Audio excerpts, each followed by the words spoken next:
네, 저는 목사가 아닙니다. 저는 목수입니다.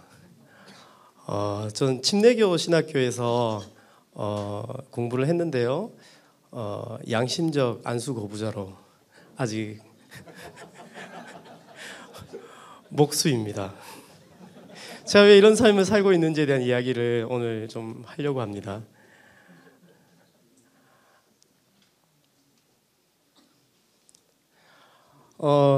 제가 이걸 작성하고 있는데 제 아내가 오타 났다고 빨리 고치라고, 창피하게 이런 거 나가면 안 된다고, 첫 화면부터 오타 났다고 막 그렇게 야단을 치더라고요. 그래서 제가 저희 실험이 아주 반향을 일으키고 있구나 그런 생각을 하게 됐습니다.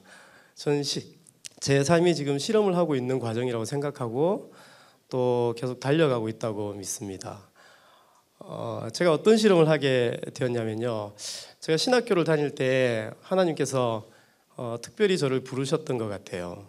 근데 그날 제가 골로새서 말씀을 묵상했는데 내가 교회의 일꾼된 이유는 하면서 바울이 이렇게 글을 써가고 있었습니다.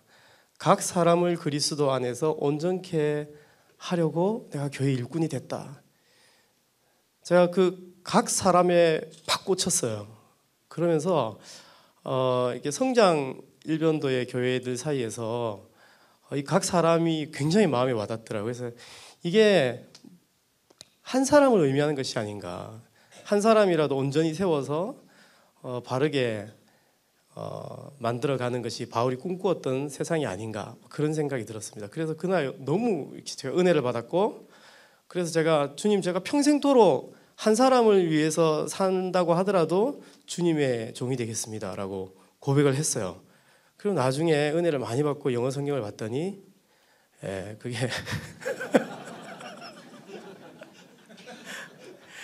굉장히 충격을 받았어요. 막 혼란이 왔는데 어쨌든 받은 이 은혜를 어떻게 해서 연결을 해야겠다는 마음에 이 각 사람이 모든 사람이 되도록 그 한 사람을 위한 모든 사람. 그러니까 사실 한 사람이라도 온전치 않으면 이 모든 해결이 안 되지 않습니까? 그래서 굉장히 거룩한 소명을 받았다 생각을 하고 시작을 하게 됐습니다. 그래서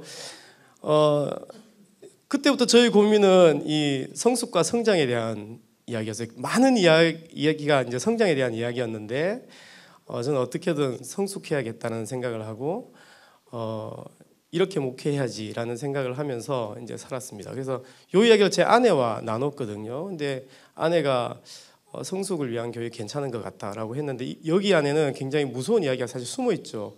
그건 뭐냐면 하나님이 만약 평생토록 교인이 하나밖에 없는 교회로 나를 부르신다면 내가 반응할 수 있겠는가?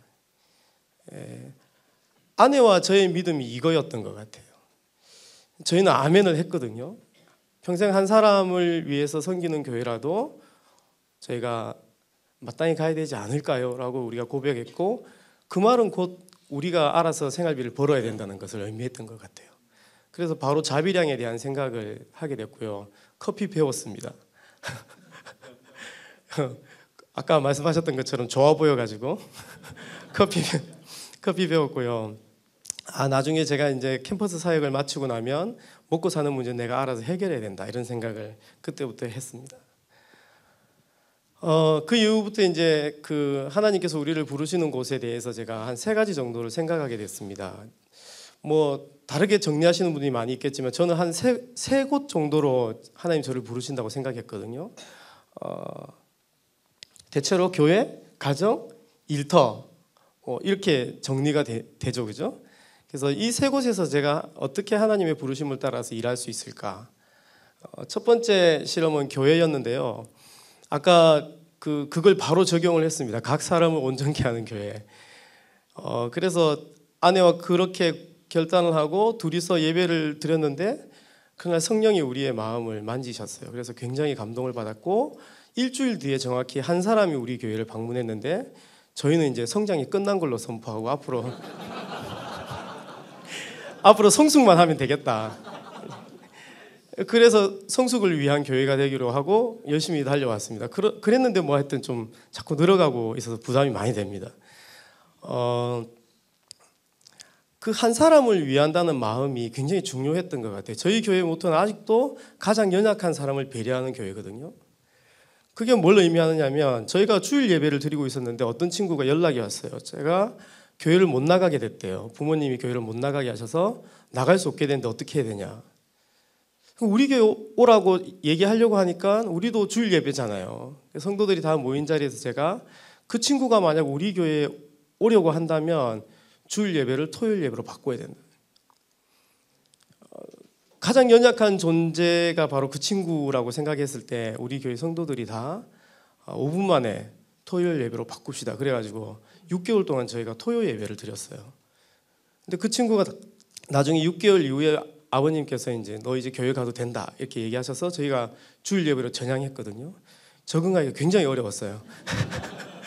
주일날 마트 가야 되는데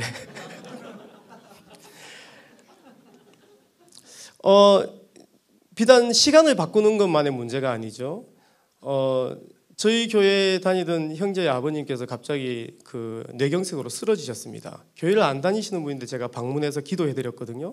근데 아버님께서 극적으로 일어나셔서 저에게 하셨던 말씀이 뭔진 모르겠지만 굉장히 하나님이 살아계신 것 같고 내가 인생을 이렇게 살아서는 안 될 것 같다. 그런데 부끄러워서 교회는 못 가겠다. 내가 지금까지 교회를 안 다녔는데 어떻게 다시 교회를 가겠느냐. 그런 이야기를 하셨어요. 그래서 제가 아버님 그때 저희가 울산에서 예배를 드리고 있을 때인데 그 아버님 댁은 포항이었거든요. 그래서 제가 아버님에게 아버님 교회에 나가실 필요가 없습니다. 교회가 오면 됩니다. 그래서 울산에서 모이던 교회가 차 4대를 동원해서 포항으로 다 모였어요. 그 짓을 3개월을 하니까 아버님이 너무 부담이 되셔가지고 자발적으로 교회를 나가시기로 결정하시고 저희는 다시 울산으로 돌아왔습니다. 저희는 가정교회이기 때문에 굉장히 기동력이 있습니다. 그래서 임산부가 있으면 임산부를 움직이게 하지 않고 그 가정에서 모입니다. 지금은 이제 포항과 울산에 성도들이 이렇게 생겨 있으니까 울산 예배와 포항 예배를 분립해서 드립니다. 저희가 계속 연약한 자에 대해서 집중을 하다 보니까 주일학교 아이들 그 아이들이 사실 주일학교가 저희가 없었거든요. 근데 예배를 드리다 보니까 애들이 시끄럽잖아요. 그러니까 그 아이를 보는 어른이 생겼어요. 그런데 어느 날 그 아빠들이 마음이 굉장히 이렇게 동했던 거예요. 이 아이들이 가장 연약한 자가 아닌가. 근데 늘 예배 때마다 방치하고 아이 맡은 자를 따로 둬가지고 가둬놓고 이거 아닌 것 같다. 그래서 아이들을 위해서 가장 연약한 자를 위해서 아버지들이 주일학교를 만들자. 그래서 아버지들이 주일학교를 시작했어요. 근데 우리가 이제 할 수 있는 게 없으니까 그냥 애들 데리고 매일 뛰어다니는 거 그것만 했거든요. 그러니까 이제 주부들이 또 이 남편들 보니까 너무 불쌍한 거예요.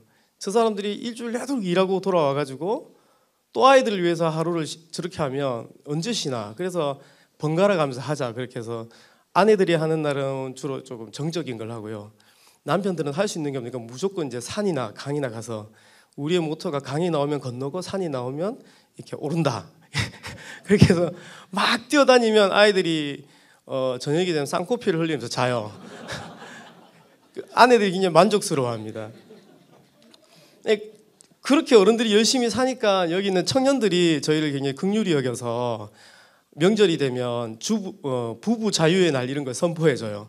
그래서 아이들을 다 이 청년들이 걷어들이고 부부들은 영화를 보러 간다거나 그런 일들을 하죠. 그리고 설거지는 절대 어른들에게 시키지 않고 청년들이 하려고 합니다. 저희 교회 친구들 모습입니다. 저희도 이제 카페를 운영하고 있기 때문에 가정이나 카페 같은 데서 주로 예배를 드리고요. 저렇게 뷔페식으로 도시락 나눔을 합니다. 두 번째 실험은 저희가 가정에서 일어났는데요. 주거 환경을 좀 통합해서 보다 우리가 살고 있는 지역 사회에 좀 도움을 주면 어떨까 그런 생각을 하게 됐습니다. 굉장히 거창하게 어떤 이상을 가지고 모였나 그런 건 아니고요. 성경을 보다가 성삼위 하나님께서 공동체적이셨는데 우리가 당연히 공동체적이어야 되지 않겠나 단순한 이유에서 모였어요. 그래서 재정도 통합하고 같이 살려고 되게 애를 씁니다. 지금 저희가 세 가정이 올인 멤버로 재정까지 통합을 하고 있거든요. 원래는 저희가 울산에 살고 있었습니다. 근데 포항으로 이주하게 되면서 시세 차익이 굉장히 많이 나더라고요. 아파트 값이.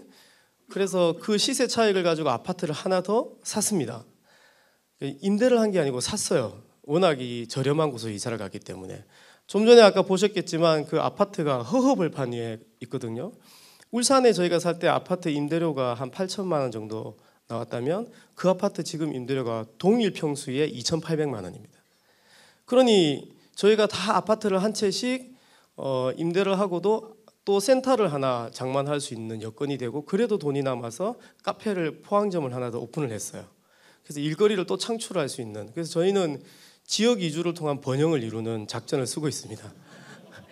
지금 저희 형제들이 같이 이제 지난주에 김장을 했거든요. 밭에 가서 실제로 배추 뽑아가지고 절이고 백포기를 했습니다. 저희의 시작이 어떤 결과를 맺게 될까 저희는 잘 모르겠어요. 그러나 단순히 순종하고 있는 모습만 우선 보여드립니다. 세 번째 실험은 즐거운 일터를 만드는 실험입니다. 우리 고명수 사장이 옆에 알바 듣기 싫었는데 계속 노래를 불러주고 있는 컨셉 사진입니다. 제가 대학교에서 사역을 하고 있을 때 아까 말씀드렸던 것처럼 하나님의 부르심이 여기 있다고 생각하고 캠퍼스로 돌아왔을 때 보니까 동아리방이 거의 쓰레기장이었어요. 근데 저는 개척 사역을 많이 했기 때문에 캠퍼스에서 동아리방 하나를 얻어내는 게 얼마나 힘든 건지 잘 알고 있거든요. 근데 그 대학에서 동아리방을 너무 못 쓰는 것을 보고 제가 약간 분노를 했어요. 그래서 동아리방을 청소하려고 하다가 아버님이 목수셨는데 수년 전에 돌아가셨죠. 근데 그분의 유품이 저에게 다 있었어요. 그래서 창고에 숨어있던 그분의 연장을 다 끄집어내면서 동아리방 공사가 시작됐거든요. 그래서 그 동아리방이 카페로 변환이 됐어요.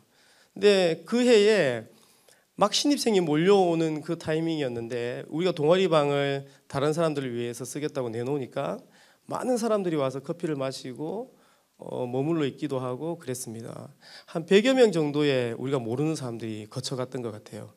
그래서 그냥 카페 끄끄니 하고 이렇게 있다가 우리 학생들이 다 그 예배 때 와 이렇게 빠져나가니까 너희들 어디 가냐 해서 우리가 그런 모임이 있다 그래서 나가니까 그 사람들도 뭘 모르고 막 따라왔더라고요.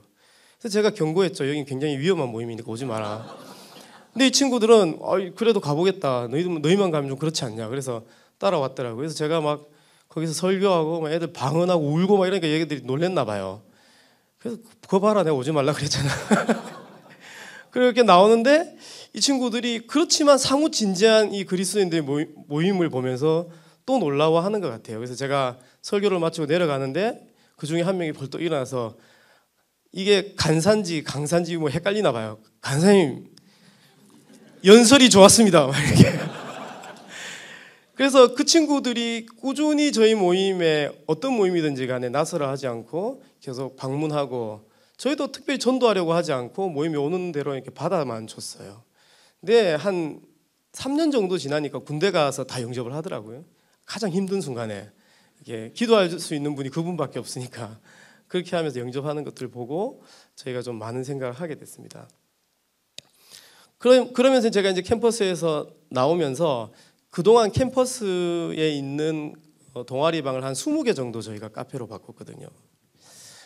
그리고 난 다음에 그 실력으로 이제 저희가 나와서 카페를 하면 되겠다. 그래서 울산대학교 앞에 카페를 오픈하고 지금 포항에 또 카페를 하나 오픈하고요. 서울의 IBP 서점 안에 샵인샵 개념으로 카페에 있다라는 이름으로 저희가 또 하나 오픈을 하고요. 지금 경주에도 하나 준비를 하고 있습니다. 그래서 굉장히 잘 돼가지고 이제 계속 오픈을 한 줄 알고 있는데 저희는 이제 잘 돼서 한다기보다는 안 망하려고 계속 어떻게든 해보려고 하고 있고요. 또 하나씩 늘어갈 때마다 고용을 창출할 수 있기 때문에 그게 굉장히 좋다고 생각하고 하고 있습니다. 처음에는 이렇게 카페만 했거든요. 근데 카페를 와보신 분들이 이거 괜찮다 이러시면서 저희 직원들입니다. 괜찮다 이러면서 인테리어를 자꾸 주문을 하기 시작했어요. 그래서 어쩔 수 없이 지금 제가 본업은 카페 사장이어야 되는데 인테리어 주문이 너무 많이 들어오니까 세금을 내야 되니까 디자인 있다라는 이름으로 다시 저희가 사업자를 등록했어요. 그래서 그 이후에 저희가 이렇게 최초한 모습으로 현장에서 일을 하고 있습니다. 아주 이제 기묘한 사진인데요. 이 사진을 찍으신 분은 논란이 많은 사진이죠. 제가 자고 있다고 이제 이렇게 찍은 건데 저는 기도하고 있다고 우기고 있고 그런 사진입니다. 이런 남루한 모습이 언제까지 지속될지 저는 잘 모르겠습니다. 아까 아주 성공적인 사례를 많이 발표하셨는데 저는 아직 가야 될 길이 먼 것 같아요. 그리고 제가 이걸 잘 하고 있는지도 잘 모르겠습니다. 그러나 아까부터 계속 제가 들었던 생각은 뭐냐면요. 저는 여전히 실험 중이고 저는 여기서 기도하고 있습니다. 하나님께서 저를 어디로 이끌어 가실지 기대하고 있고 여전히 삽질하고 있지만 하나님이 기뻐하시는 곳으로 가고 싶습니다. 제가 이 사진에 걸맞는 찬양을 하나 준비했습니다. 이 노래 아시나요? 부르신 곳에서 나는 예배하네 어떤 상황에도 나는 예배하네. 저는 이 기성교회 틀 안에서는 절대 어울리지 않은 찬양이라고 생각합니다. 감사합니다.